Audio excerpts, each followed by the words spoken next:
been donating blood since I was about 18. My dad, as soon as I turned 18, really pushed me to go give blood. He's like, it's a great thing. It's very easy to do. It doesn't take much of your time. So I've been donating ever since. The process of giving blood takes maybe about 45 minutes to an hour.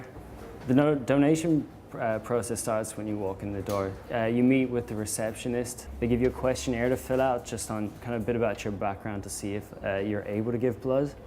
After that, they'll take you into another room and they'll test your iron levels by pricking your finger and just putting a bit of blood into a machine.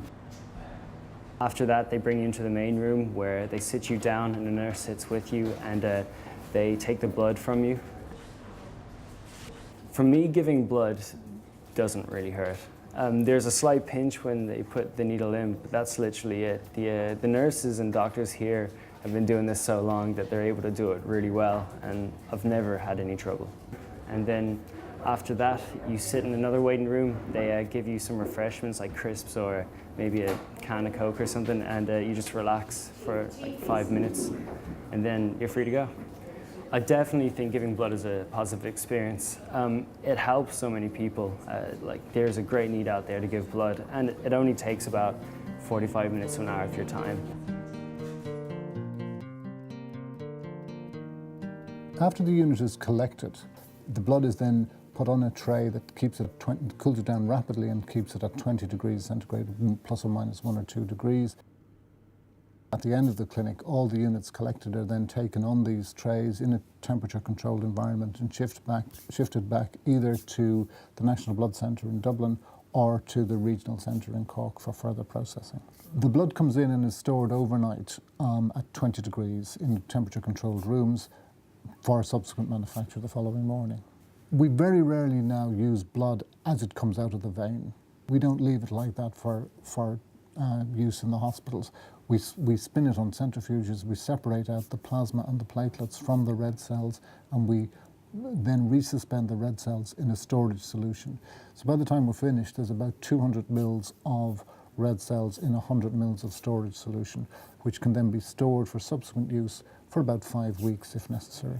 Between the Dublin and Cork centres, we manufacture about 3,000 units a week. The place is always open. We never close, not for a minute of any day. There's no closure for stock takes, no closure for Christmas Day, nothing. It's always available. So any hospital that needs blood phones us up anytime they want and we'll ship it. We ship directly to hospitals.